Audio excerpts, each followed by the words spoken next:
Assalamualaikum warahmatullahi wabarakatuh. Nah, apa kabar teman-teman? Ini sudah 1 minggu ya kira-kira saya belum upload video ya, belum buat video lah. Kali ini saya akan sedikit memberikan sebuah cerita ya. Jadi kan banyak sekali teman-teman yang bertanya juga ya.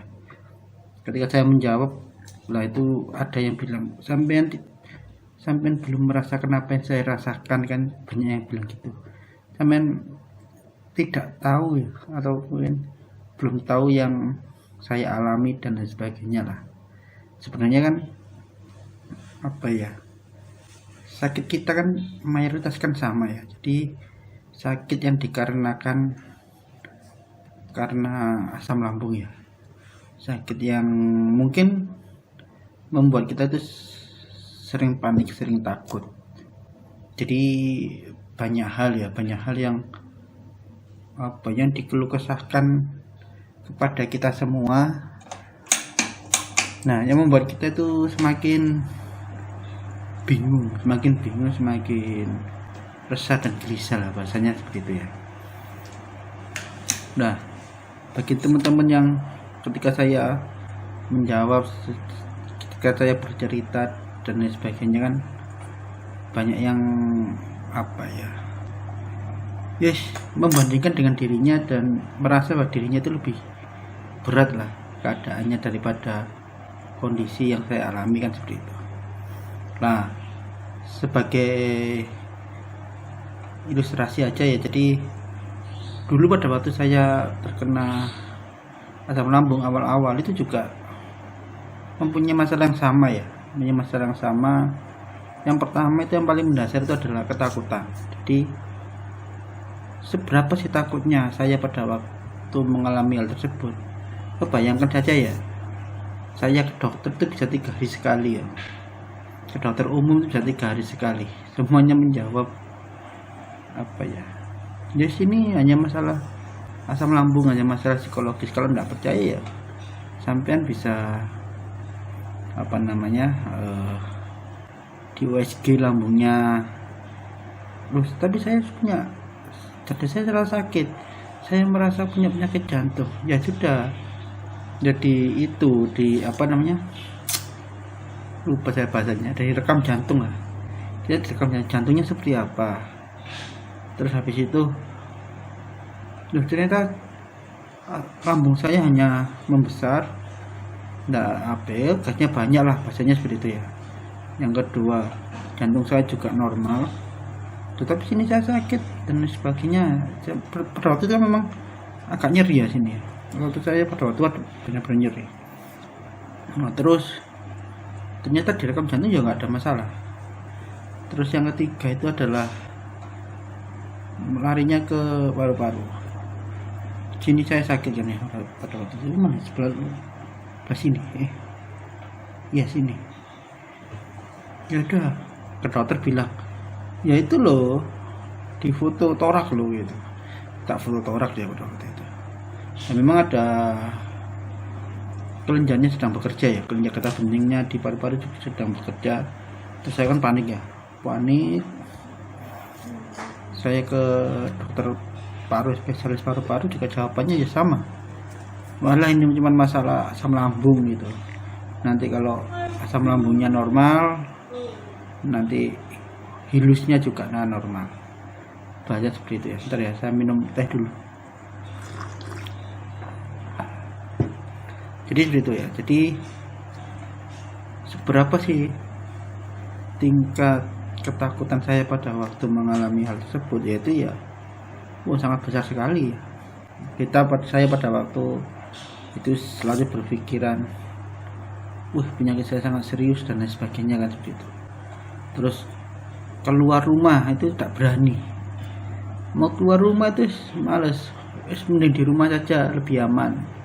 Itu ya. Yang kedua, tidur sendiri, tidur dengan suasana yang sepi itu rasanya tidak enak. Jangan-jangan takutnya nanti kalau ada apa-apa nggak ada yang nolong. Itu sampai seperti itu ya, bahwasanya saya butuh banyak orang di lingkungan saya. Nah itu, naik motor tidak berani, keluar rumah tidak berani. Terus seringkali lihat atau mungkin searching di Google tentang sensasi A, sensasi B, sensasi C, keluarnya Malawi penyakit yang serius-serius gitu. Nah jadinya tambah takut. Nah, sehingga pada waktu itu saya langsung mencoba untuk memanajemen diri lah. Kegelisahan, kegalauan, terus ketakutan itu harus dimanajemen, harus dilawan ya pada waktu itu.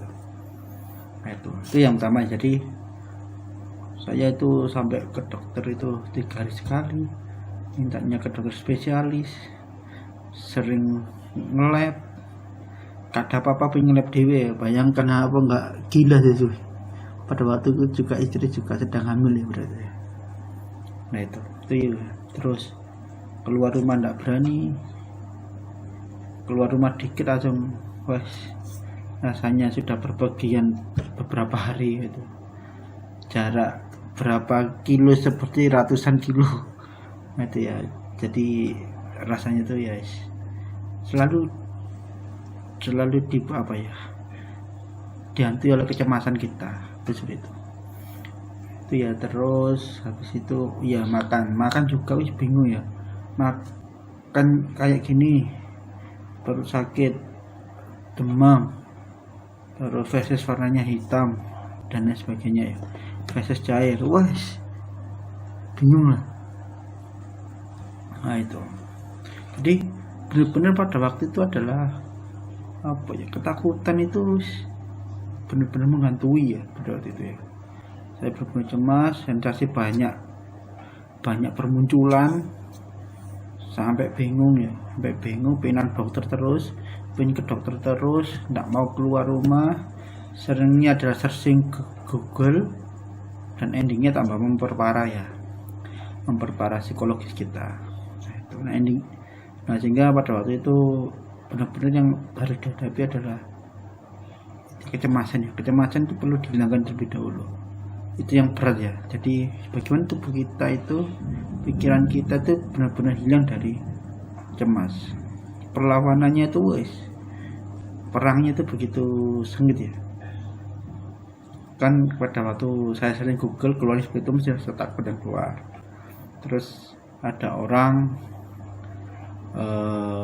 dengar kabar duka, kita langsung membandingkan dengan kondisi kita. Jadi saya dengar orang ini meninggal karena ini, orang meninggal karena itu, gejalanya ya seperti ini. Nah, kok pada sama kayak aku, jangan aku nanti ke depan seperti itu lah. Itu selalu membandingkan kondisi orang lain dengan kondisi kita. Nah itu yang saya alami ya. Itu berapa bulan tuh, banyak lah. Jadi setiap hari itu yang dirasakan ya, itu adalah perjuangan untuk mengendalikan pikiran. Jadi benar-benar pada waktu itu ada perang ketakutan dengan kita, itu benar-benar sangat eksis ya. Bayangan tiap hari yang kita pikirkan hanyalah sebuah ketakutan saja, kan ya lumayan. Sehingga pada waktu itu memang manajemen pikiran tuh harus benar-benar dilakukan ya. Jadi saya setiap hari itu mencoba menenangkan diri. Caranya menenangkan diri? Nah, kebetulan saya kan saya itu kan dulu kan itu masuk religius lah. Masuk religius, saya sering mendengar musik nasyid, kegiatannya juga sering ke kegiatan rohani ya. Jadi saya kan dulu aktif di SKI ya, sampai mahasiswa juga. Sehingga ya iklimnya, terus kepribadian dan sebagainya itu juga nilai-nilai keagamaan juga sangat kuat. Nah, karena dilanda kecemasan yang begitu hebat tadi, refleks saya juga langsung kembali ke itu, masalah ketuhanan ya. Jadi pada waktu itu memang harus saya benturkan antara ketakutan dunia untuk kecemasan ketika takut mati lah bahasanya kan gitu ya, takut mati, takut menghadapi maut, takut menghadapi sakit dan sebagainya, harus dibenturkan dengan nilai ketuhanan pada waktu itu. Ini salah satu metode saya ya untuk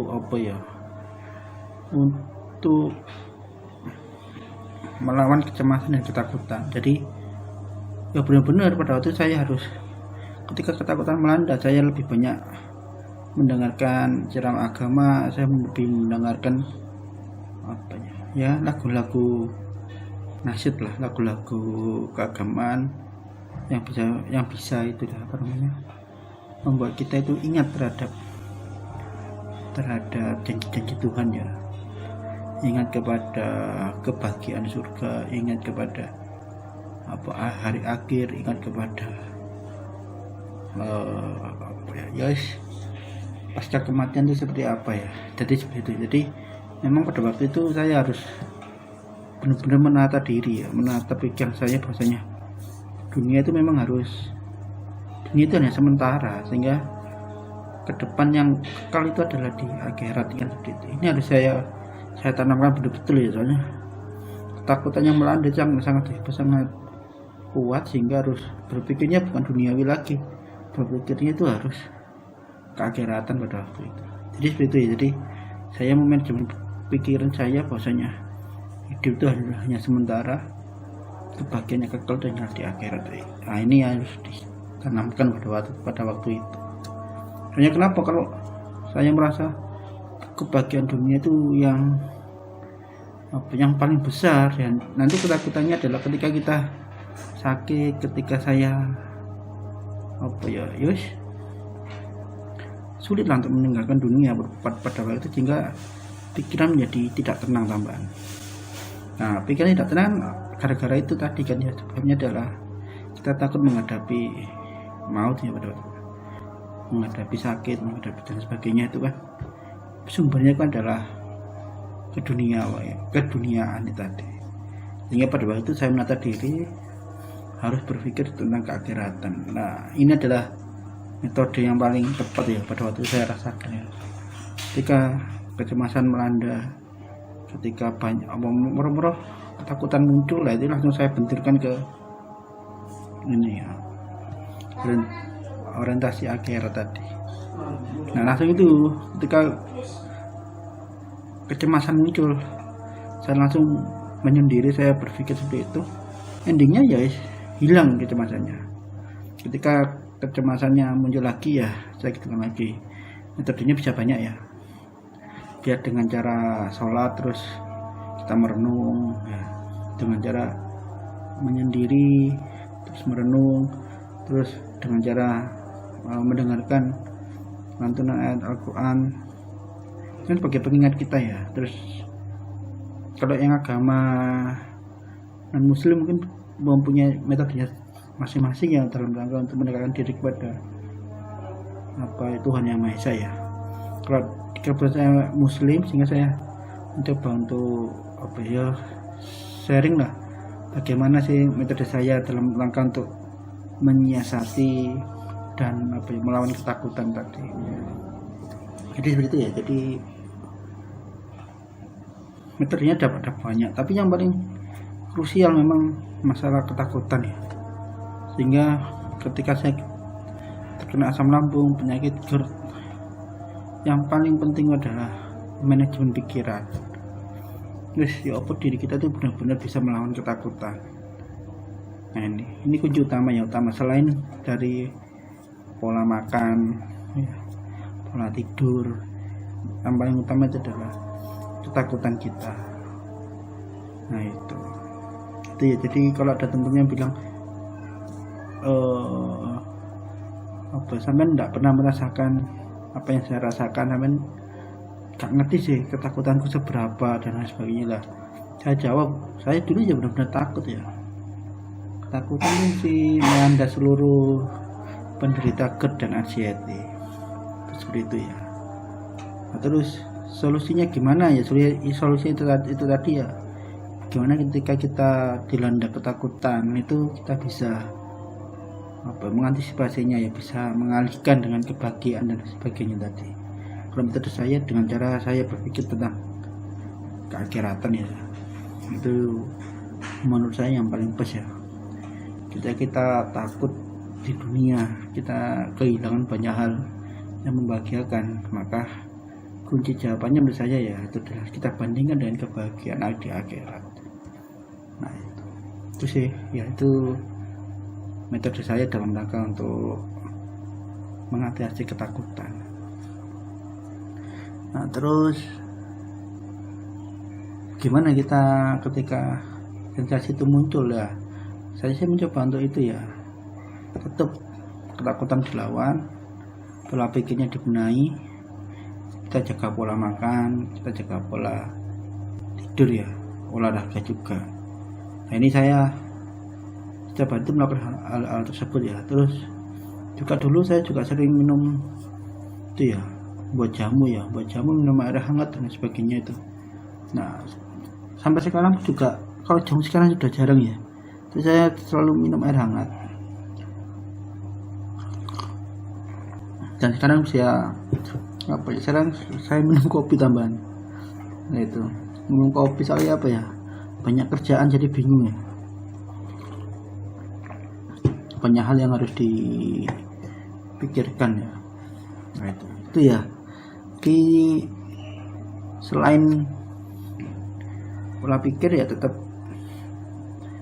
pola makan juga diatur, sama tidur ya, sama olahraga. Oke, mungkin itu saja dari saya tentang cerita tentang mengenai seberapa sih ketakutan saya ya. Tadi ya kita bahasanya saya benar-benar takut pada waktu itu, sehingga harus ditundukkan ketakutannya. Mungkin itu saja dari saya, kurang lebihnya mohon maaf. Bagi teman-teman yang merasa video ini sangat bermakna dan mungkin bisa membantu ya, teman-teman yang lain bisa di like dan subscribe, dan juga bisa dibagikan ke teman-teman yang membutuhkan. Terima kasih. Wassalamualaikum warahmatullahi wabarakatuh.